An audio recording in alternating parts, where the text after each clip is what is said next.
Hey Zune owners, want to connect your device to the PC and sync all of your content while you charge your Zune with style and then control from distance with a remote? Well, now you can with the Zune Sync Dock. Basically, it's just a dock that you put your Zune on that basically just acts as the normal cable, but with AV out, a few other things, but we'll get to them in a second. Looking at the box, you have the cool little rainbowish, well, orange to pink coloring of the boot up screen. That's pretty cool, pretty unique. The other side just tells you the package contents, the dock, wireless remote, manual, and the HD player not included. Already had mine, so not much on the bottom, even less on the top. Alright, the Zune Sync Dock. And let's just get her open. We open it up, and let's see, okay. Zune Sync Dock, what I presume is the manual, to be used with the 4 gig, 8 gig, 16 gig, smaller version, the 80 and 120 gig, and the Zune HD 16 and 32 gigs. Just some overview stuff of how to use it, and in a different language and a third language. It's that side. It's plastic. In here we have some faceplates actually for the different models of the Zune. The smaller one, the larger ones, the 80 and 120 gig, and the Zune HD ones are already in. Take a look. I like how it has a little plastic over it. Okay. Slips right off. Nice and shiny. You just take off the faceplate. And this one is the Zune HD. So actually I'll keep that on there because that's what I have. Pretty cool design. Sleek, glossy. Kind of a matte finish on the sides. And on the back, you have the AV out, which you can use any AV, but for this purpose I'm going to be using the Zune connectors. See the little Zune icon there? Gonna use that later. Optical Out and HDMI, so you can have really high definition videos. And the FM radio tuner, or not tuner, but antenna, sorry. And it ends in just a USB. You put up a USB charger to your wall outlet and you'll be good to go. Alright, that's pretty cool. The bottom has a Zune icon, and what I think is really cute, I know you can't see it, you can barely make it out, but it says hello from Seattle. Everything from Zune has that, just really cute.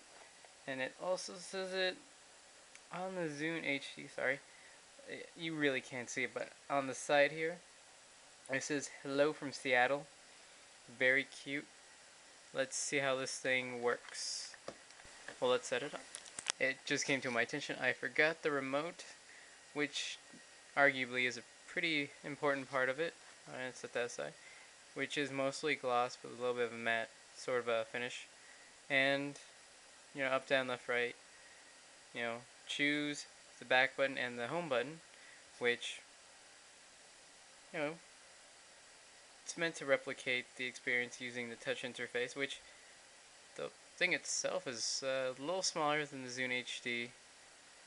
Not as wide, but you know, has a Zune icon, and takes I think it was CR2032 batteries, same as the Dreamcast, if that means anything to you. I have extra ones of those flying around anyway, so alright.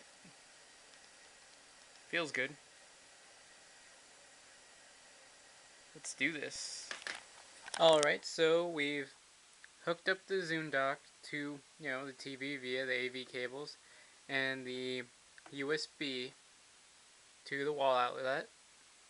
Go into the right channel. Now you stick in the Zune,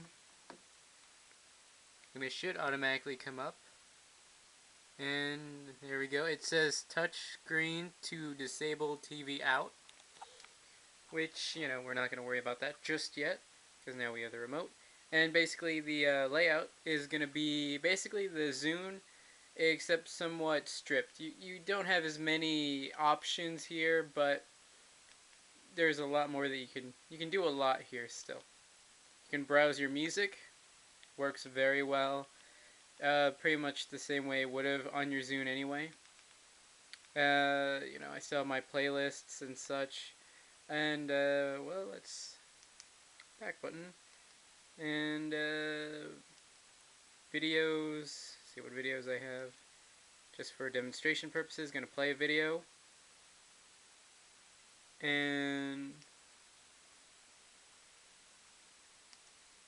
I don't have it very loud, but it looks pretty good. It looks really good, and I can only imagine, you know, using the HD cables, you know, if I had an HD TV, it would have looked amazing.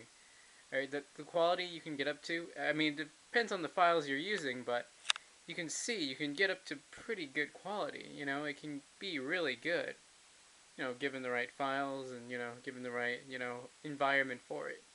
Just gonna hit the home button, go back, have pictures. Now I just have a, you know, Dreamcast Eye picture. It looks good. I mean, you can view pictures, not that you probably would. You know, maybe if you had a party or something, I don't know what you want to do. Radio, let's see. Alright, I've gone ahead and uncoiled the radio antenna wire and just kind of put it here. I mean, yeah, it's a radio, so, you know, you kind of have to move it around, but I think for the most part this is just kind of a cool add-on thing, you know. I personally probably won't be using the radio function, to be honest. You know, I have Pandora for more specific sort of songs, you know, Last FM, you know, for genres, you know. So this is gonna, if I want to listen to local stuff, I probably would listen it just in the car or something. So it's a nice feature, but I don't really need it. Let's go back. And of course you still have the marketplace. You can't get apps anymore, which is a little bit of a bummer, but you can still look for music, you know, and it's still loading. It's using the my Wi-Fi, so it's still using that. And yeah, this is pretty cool. I mean, again, I won't be using this actual this part of this program. You know, to be honest, I got the dock, well, mostly because it was cool, but I don't need it for the marketplace. I don't need it for the radio. View pictures, not really. Videos, yeah, that might be something I'll be using it for. And you know, music, you know, I think I can find a use for that. But you know, radio, I went back to radio because I didn't actually close it. You know, that might be something. Music, videos, that's what I'm going to be using it for, you know. In the end, you know, while the sync dock doesn't do anything terribly new, it, you know, gives you the ability to watch videos and listen to music on your TV or via, you know, other ways than just, you know, headphones or something. But when it comes to videos themselves, you could simply just put a video and say, you know, a jump drive, you know, like this, it's a 4 gig. You know, put a video on here, you know, stick it into your 360 or, you know, PS3, and you can watch it like that. And quality-wise, you'll probably get about the same if you're using HDMI on your PS3 or your 360, or you're using, you know, it depends on multiple factors, including the file itself. So, you know, you have options when it comes to watching videos if you've downloaded, you know, stuff like that. So this isn't really adding anything new in that respect, but being able to, you know, go through my songs like this is pretty cool, especially when I know that there's probably tons of this sort of thing on, you know, the iPod, you know, Apple products, but Zune, I have not come across a lot of this sort of thing. So when I saw it at a pawn shop, I had to pick it up. I don't think I'm gonna find this anywhere else. So I picked it up. I'm glad, you know. At first, it didn't quite work. I don't know. It's supposed to work with any, you know, composite cables, but mine weren't working. I called in. I was able to get the Zune ones, for free actually. I just had to, register my Zune, whatever, which I was gonna do anyway, but never really got to it. So, I mean, well, thank you for that actually. Thanks for the cables, but it works and it's really cool. And if you're just gonna get it to be able to watch videos, stick to one of these in your 360 or PS3, which you probably have, or just your computer. But this is a little more portable than this, and the rest of it, since your friends probably won't be having the sync dock at their house. But if they do, they're cool.